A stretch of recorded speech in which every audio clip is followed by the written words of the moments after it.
Hello and welcome. It's simply wonderful to have you with me today. We're about to embark on a journey, not to the bustling cities you see on every postcard, but to places whispered about in hushed tones. Have you ever wondered what lies beyond the well-trodden path, beyond the famous landmarks and the crowded squares? It's a question that has always fascinated me. It turns out there's a staggering secret the world has been keeping. Did you know that there are thousands, perhaps even tens of thousands, of villages scattered across our planet that remain virtually untouched by the relentless march of modern tourism?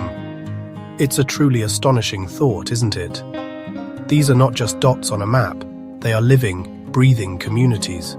They are pockets of history-culture tradition that have been preserved almost as if by magic.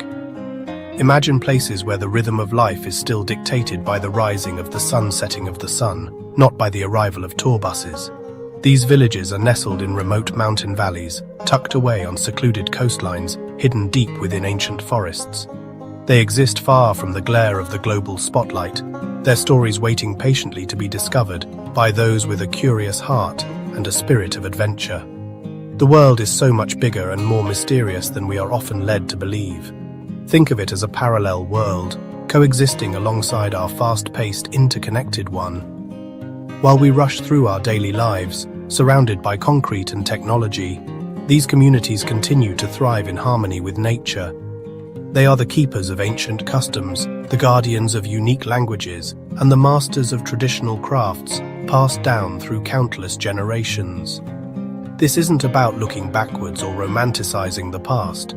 It is about acknowledging the incredible diversity of human existence and the resilience of cultures that have chosen a different path, a quieter, more considered way of life that holds profound lessons for us all.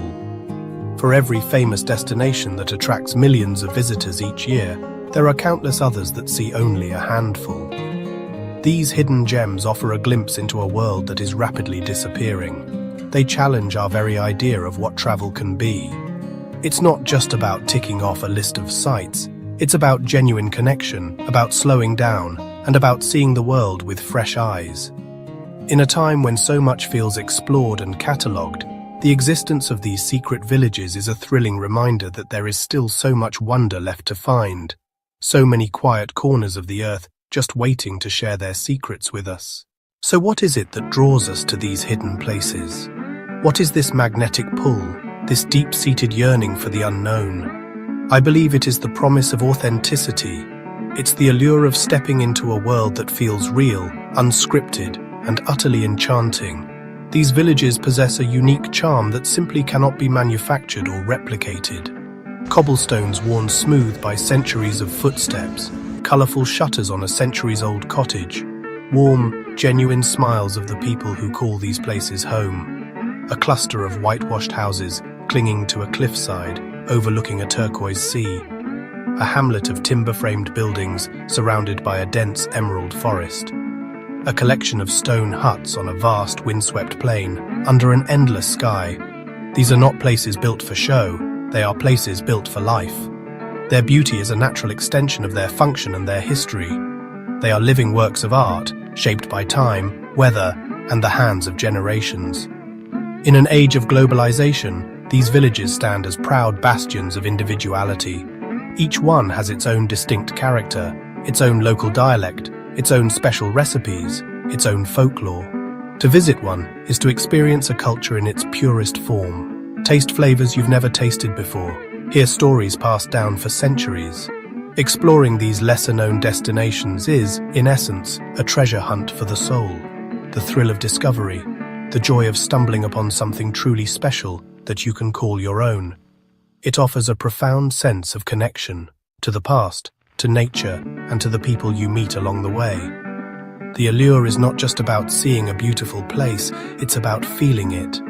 Peace, watching the sunset from a quiet square. The simple pleasure of a shared meal. The feeling that, for a brief moment, you have stepped outside of time itself. Let's be honest, we've all felt it.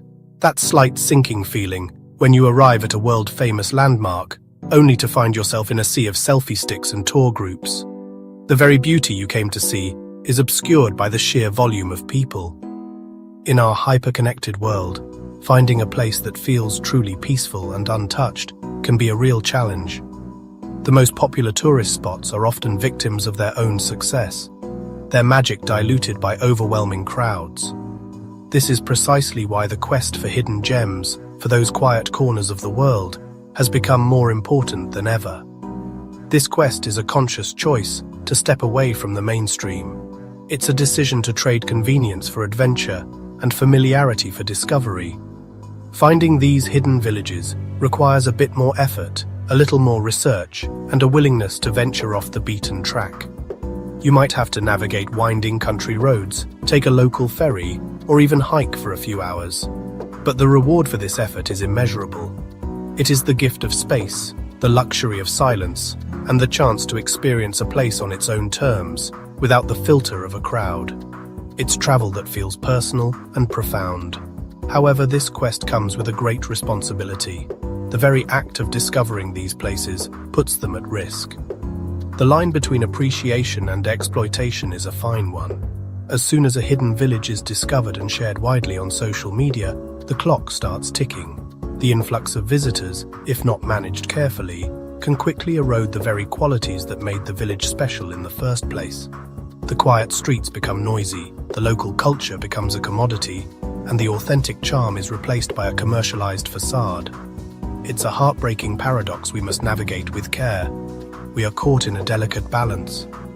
We want to celebrate these beautiful places and share their stories, but we must also protect them from the dangers of over-tourism.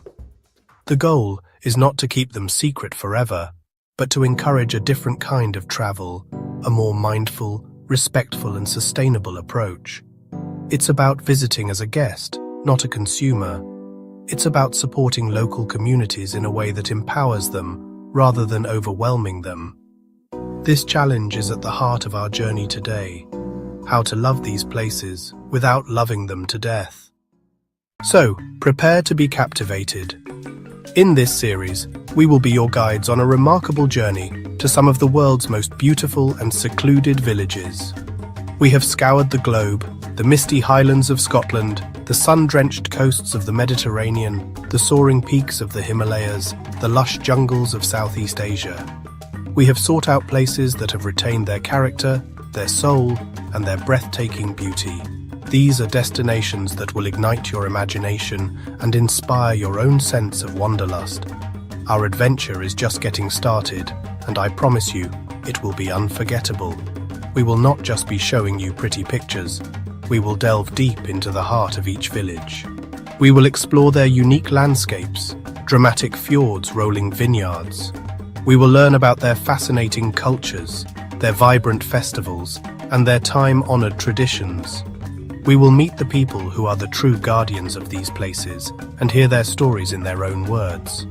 Our goal is to paint a vivid, multi-sensory portrait of each location, making you feel as if you are right there with us, breathing in the fresh mountain air or feeling the warm sand between your toes. Each village we visit has been chosen for a reason. Each one embodies a special quality that makes it truly exceptional. One might be a masterpiece of medieval architecture, perfectly preserved for 1,000 years. Another might be a testament to human resilience, thriving in one of the world's most remote and challenging environments. Yet another may be a haven of artistic expression, attracting creatives from all over the world. Together they form a stunning tapestry of the world's hidden wonders, showcasing the incredible diversity and beauty that exists just beyond the horizon. This journey is an invitation. It's an invitation to look beyond the obvious, to seek out the extraordinary in the quiet and the overlooked.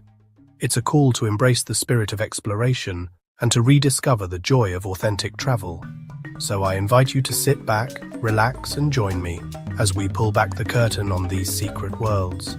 Let's embark on this adventure together and uncover the stories of the world's most beautiful hidden villages. The first chapter of our incredible journey awaits. Let's begin.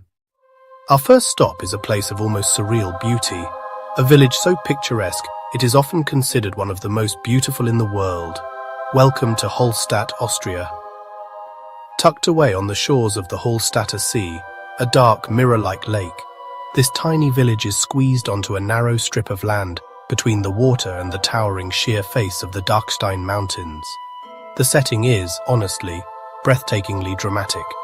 Elegant 16th-century alpine houses with wooden balconies overflowing with flowers seem to climb one on top of another up the steep hillside, their pastel facades and steep roofs creating a scene of perfect harmony. The history of Hallstatt is as remarkable as its beauty. This area is home to the world's oldest salt mine, with a history stretching back over 7,000 years. The immense wealth generated from this white gold allowed the community to flourish, even in its remote and challenging location. In fact, an entire Iron Age period, from 800 to 400 BC, is named the Hallstatt culture due to the incredible archaeological discoveries made here. With so little flatland, even the cemetery is a challenge. Every 10 years, graves are exhumed and the bones are meticulously cleaned and stacked in the Beinhaus, or Bone House, a small chapel where the painted skulls of former residents are displayed. It is a startling, yet strangely beautiful testament to the community's pragmatic approach to life and death.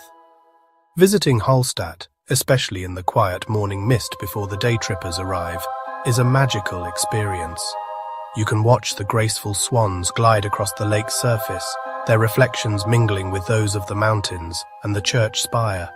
You can climb the skywalk or take the funicular up to the ancient salt mine, but the greatest pleasure is simply to wander, to get lost in the tiny alleyways, and to breathe in the crisp mountain air. Hallstatt is a reminder that some places are so perfectly composed, so harmoniously blended with nature, that they truly feel like a waking dream. From the cool, misty mountains of Austria, we travel south to the sun-drenched islands of Greece, to a village that clings precariously to the edge of a volcanic crater. This is Oia, perched on the northern tip of Santorini. It is a place that truly needs no introduction. Its image of whitewashed, cave-like houses, brilliant blue-domed churches, is famous the world over. But to experience Oia is to understand that no photograph can ever fully capture its magic. The village's unique architecture is a direct response to its environment. The soft volcanic rock allowed early inhabitants to carve their homes, known as iposkafa, directly into the cliff face. These cave houses provided natural insulation, keeping residents cool during the scorching summer months and warm during the mild winters. Walking through Oia's narrow, winding, marble-paved footpaths feels like navigating a labyrinth designed by artists, with every turn revealing a new, breathtaking vista. Oia's culture is one of refined, quiet elegance. In the past, it was a prosperous maritime town, home to wealthy sea captains whose grand neoclassical mansions can still be seen in the upper parts of the village. While the commercial shipping trade has long since faded, a sophisticated artistic spirit remains. The village is filled with charming art galleries, artisan jewelry shops, and independent bookstores. Of course, Oia is most famous for one daily ritual, the sunset. Every evening, crowds gather at the westernmost point of the village, near the ruins of the Byzantine castle, to witness the spectacular display. As the sun dips below the horizon, it paints the sky in fiery shades of orange, pink, and purple, casting a warm golden glow over the white buildings. A hush falls over the crowd, and just as the last sliver of sun disappears, the moment is often marked by spontaneous applause. It is a shared communal experience of pure wonder, a fitting daily tribute to the unparalleled beauty of this village on the edge of the world. Our journey now takes us east to a remote mountain valley in the heart of Japan. Here, we find a collection of villages that seem to belong to another era. This is Shirakawa-go, a UNESCO World Heritage Site famous for its unique and extraordinary farmhouses. These architectural marvels are built in a style known as Gasho-zukuri, which translates to constructed like hands in prayer. Their massive, steeply pitched thatched roofs, made without a single nail, are designed to withstand the immense weight of heavy winter snowfalls.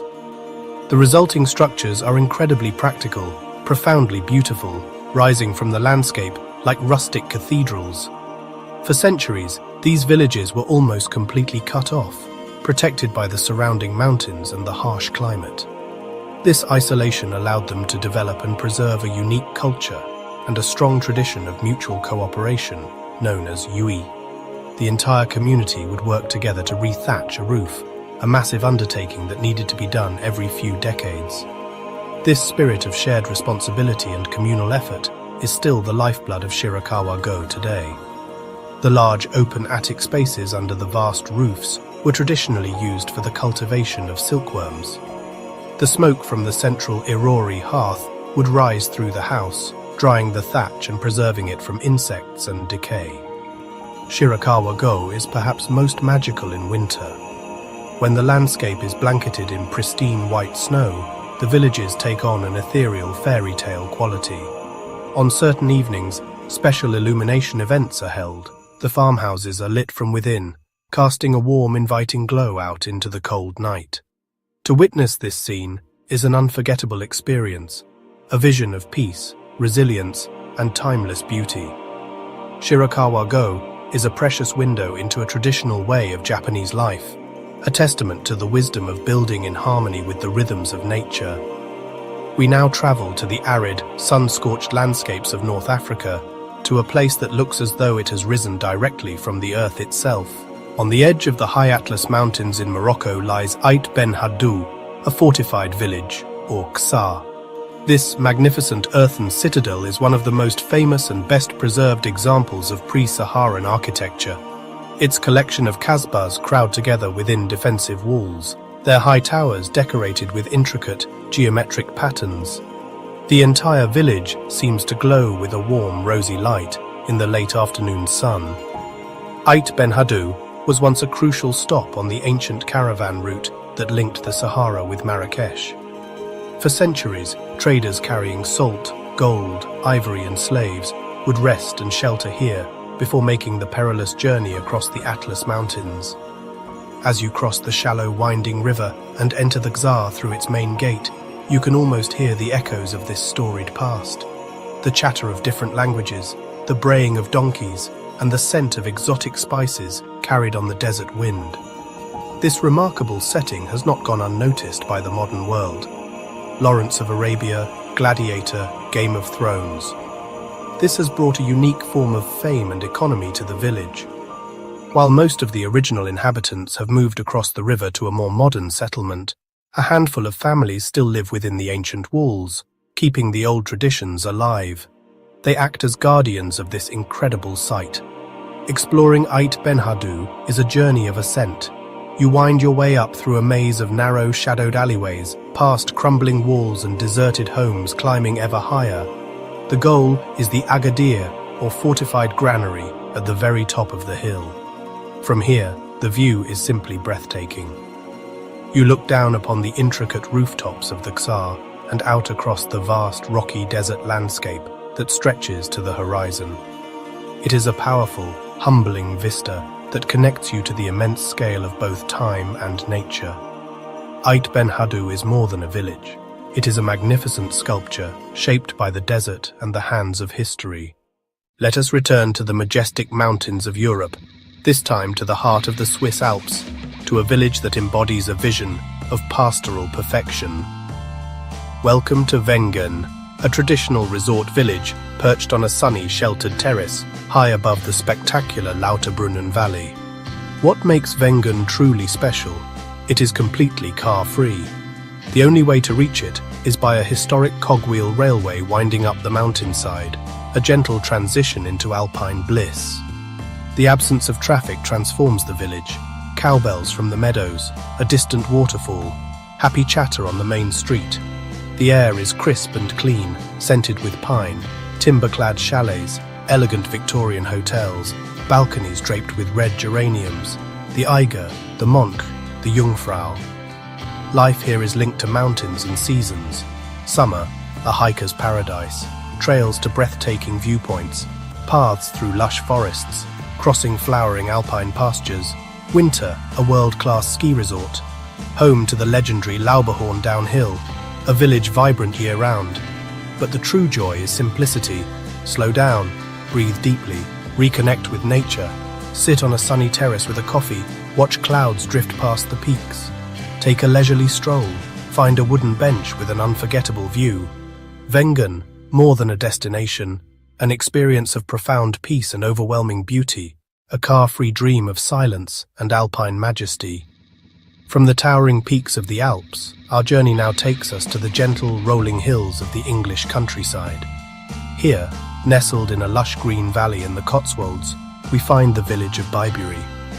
William Morris once called Bybury the most beautiful village in England.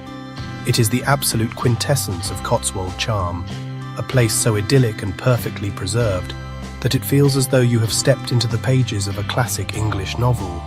The most famous and photographed spot in Bybury is Arlington Row, a fairy tale-like line of ancient weavers' cottages with steeply pitched roofs and honey-coloured stone walls. These cottages were built in the 14th century as a monastic wool store and were later converted into homes for weavers in the 17th century. The entire village is built from the distinctive warm-toned Cotswold stone, which gives it a wonderful sense of harmony and cohesion. As you wander past the famous Swan Hotel, an old coaching inn, and across the stone bridges that span the river, you feel a deep sense of peace. The village church, St. Mary Cess, has parts that date back to the Saxon era. A visit to the Bybury Trout Farm, one of Britain's oldest, offers a chance to see the fish that have been a part of the local economy and diet for centuries. Bybury's charm lies in its understated and gentle beauty. Its appeal is found in the perfect marriage of humble man-made architecture and the soft pastoral landscape. It is a place for quiet contemplation, for a leisurely stroll, followed by a traditional cream tea in a cosy tea room. It represents a romanticized ideal of English country life, a peaceful haven that has managed to resist the pressures of the modern world. Bybury is a soothing balm for the soul, a reminder of the quiet, enduring beauty of the English countryside. For our final stop on this leg of our journey, we travel to the spiritual heart of Indonesia, to the island of Bali. Far from the bustling beach resorts of the south, tucked away in the cool highlands of the Bangli Regency, lies the extraordinary village of Penglipuran. This is not just a beautiful village, it is a living sanctuary of traditional Balinese culture and philosophy. Penglipuran is renowned for its incredible neatness, its uniform architecture, and the profound sense of order and harmony that permeates daily life. The village is laid out according to the ancient Balinese Hindu philosophy of Trihita Karana, harmony with God, harmony with fellow humans, and harmony with the environment. This philosophy is expressed in the village's spatial structure. The most sacred area, the village temple, sits at the highest point, houses occupy the middle tier, and farms and the cemetery sit at the lowest end. One of the most striking features of Penglipuran is its uniformity. A single wide stone-paved street runs through the center of the village. It is lined with identical angkul gateways leading to family compounds. Behind each gate, a nata courtyard. Courtyards ringed by pavilions for sleeping, cooking, and ceremonies. While the compounds are private, visitors are often warmly welcomed inside to see the traditional way of life. The village is enclosed by a vast bamboo forest, protected as the sacred origin of their ancestors. Penglipuran is a testament to cultural preservation amid modernity. The community consciously maintains traditions, architecture, and philosophy. Residents take pride in a meticulously clean public space. No cars are allowed within the main village area, enhancing the tranquility. A visit here is more than sightseeing. It's a lesson in philosophy, community, and the profound beauty of living in harmony with beliefs and surroundings. In all my years of traveling, of seeking out these quiet and often forgotten corners of the world, there are places that charm you, places that impress you, and then there are the rare few, the places that change you. They embed themselves so deeply into your memory and your heart that they become a part of your own story. For me, that one standout village, the one that embodies the very essence of beauty, tranquility, and profound impact, is a tiny, unassuming fishing hamlet on the coast of Portugal. It does not have a famous name, nor is it on any tourist map. I came across it by pure chance, a happy accident on a journey with no fixed destination. It is a place I simply call the Village of the Blue Boats. My quest for this place, though I did not know it at the time, was born from a feeling of weariness with the noise and relentless pace of modern life. I was craving something real, a connection that went deeper than a photograph. I had been exploring the rugged Alentejo coast, driving down dusty tracks that seemed to lead nowhere, guided only by a vague sense of wanting to see the Atlantic in its wildest form. It was late in the afternoon when I saw it from a high cliff, a small cluster of whitewashed houses nestled in a perfect crescent-shaped cove, with a handful of brightly colored boats resting on the golden sand. It was so simple, so unassuming, yet it called to me with an irresistible pull. There was no grand entrance, no signpost to announce its name. I had to leave my car and follow a narrow, winding footpath down the cliffside. With each step, the sounds of the modern world faded away, replaced by the rhythmic hush of the waves and the cry of gulls circling overhead. The air grew thick with the scent of salt and sun-baked earth. It felt like a pilgrimage, a shedding of the unnecessary complexities of my own world, and a slow, deliberate entry into another. This personal story is not one of dramatic events, but of quiet revelation. It is an anecdote about how a place, through its sheer simplicity and the authenticity of its people, can offer a profound sense of perspective. It is about discovering that the most impactful moments in travel often come not from seeing great monuments, but from experiencing small, ordinary moments of human connection and natural beauty. The village consisted of no more than a dozen small single-story houses, their white walls dazzling in the late afternoon sun, and blue-painted doors and window frames matching the color of the sea. There was no shop, no cafe, no sign of any commercial activity whatsoever. The silence was the first thing that truly struck me. It was not an empty silence, but a rich and textured one. It was composed of the gentle lapping of waves on the shore, the soft whisper of the wind moving through the coarse dune grasses, and the distant, mournful cry of a lone seabird. An elderly woman with a deeply wrinkled face, her head covered in a black scarf, sat on a wooden stool outside her home, mending a net with a small, carved shuttle. She looked up as I approached, her eyes holding the deep, calm wisdom of someone who has watched the ocean for a lifetime. She didn't offer a wide, tourist-welcoming smile, but a simple, dignified nod of acknowledgement. I spent that first hour just walking, absorbing the details. The texture of the cracked paint on a boat's hull, the way the sunlight caught the salt crystals on a drying net, the collection of weathered seashells arranged on a windowsill. Everything was functional, yet possessed an unconscious, accidental beauty. Later that evening, as the sun began to dip towards the horizon, painting the sky in soft shades of pink and orange, I met an old fisherman named Manuel. He was sitting on an overturned boat, cleaning his catch of the day, his gnarled hands working with a deft, practiced efficiency. I approached him cautiously, not wanting to intrude, but he gestured for me to sit beside him, a silent invitation. We sat for a long time without speaking, simply watching the sky change color and listening to the waves. Eventually, in a mix of my broken Portuguese and his few words of English, he began to tell me his story. It was not a story of grand adventures or dramatic storms, but a simple narrative of his daily life. He told me how he had been born in the very house behind us, and how he had never wanted to live anywhere else. He told me he had everything he needed right there. He had a roof over his head, food from the sea, a wife he had loved for 50 years, and children and grandchildren who visited from the nearby town. He asked me about my life, about the big city I came from, and I found myself struggling to describe it in a way that made any sense. I had intended to stay for only an hour or two, but honestly, the village held me captive. I ended up staying for 3 days, sleeping in my car, parked at the top of the cliff and spending my days down in the cove. I fell into the rhythm of the place, dictated not by the ticking of a clock, but by the slow, steady pulse of the tides. I woke with the sun and watched Manuel push a small blue boat, and watched the other 2 fishermen push theirs, their boats slipping into the calm morning sea. Their departure was quiet, almost ceremonial, a daily act of faith against the vast ocean. During the day, the village became quiet domesticity.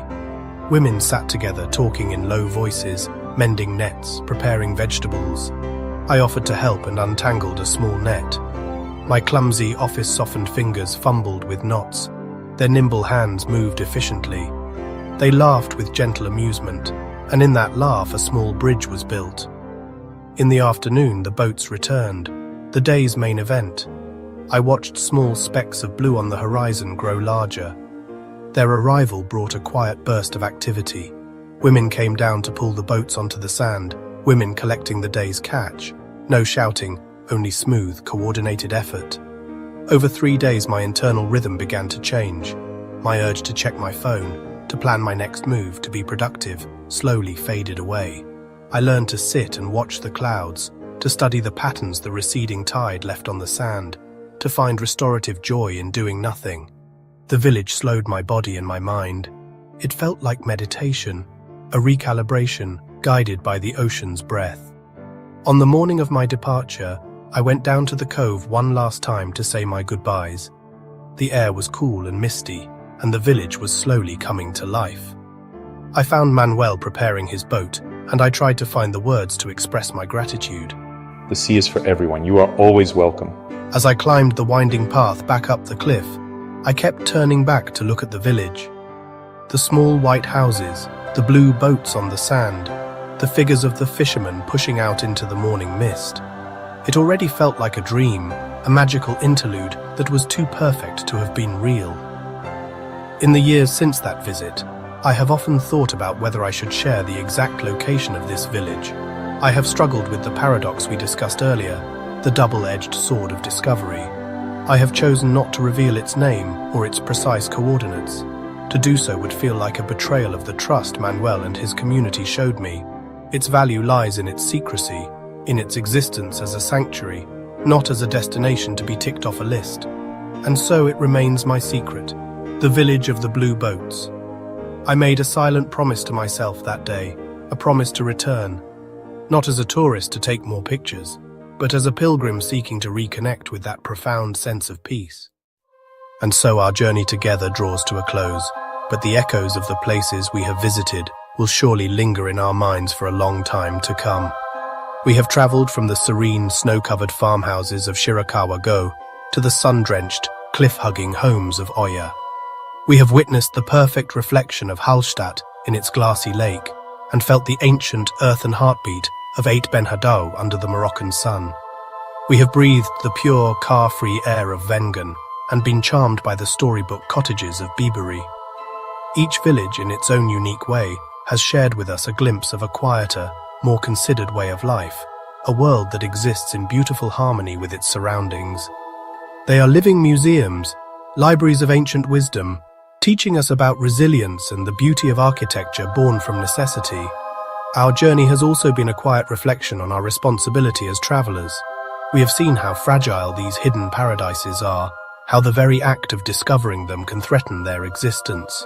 The preservation of these unique cultures and pristine environments is a personal promise. It begins with a commitment to mindful travel, to be a guest, not a consumer. It is about supporting local economies in a way that empowers them, ensuring our money directly benefits the people who are the guardians of these places. Preservation also extends to the stories we tell. Let us promise to use this power responsibly, to share the beauty of these places in a way that promotes respect and understanding, not just envy and imitation. By shifting the narrative from "look where I was" to "look what I learned," we can foster a more conscious travel community. Ultimately, the importance of preserving these villages is about our legacy for future generations. It is our duty to ensure that our children and our children's children will also have the opportunity to experience the magic of a hidden village, to feel that same sense of awe and discovery that we have been so privileged to feel. The villages we have explored today are just a tiny handful of the thousands of hidden gems scattered across our globe.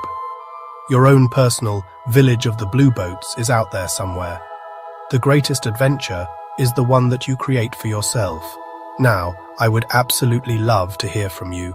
Which of the villages we visited today captured your imagination the most? Or perhaps you know of a hidden gem we didn't feature? Please share your thoughts and suggestions in the comments below. If you enjoyed this journey and want more, explore the other travel videos on our channel. By subscribing, you won't miss a single adventure, and you'll support our mission to celebrate and help preserve the incredible wonders of our world. Thank you so much for joining me today. It has been a true pleasure to have your company. Remember, travel with kindness, explore with curiosity, leave a place a little better than you found it. The world is full of beauty and wonder just waiting to be discovered. Until our next journey together, farewell, may your paths be filled with happy and beautiful discoveries. Thank you.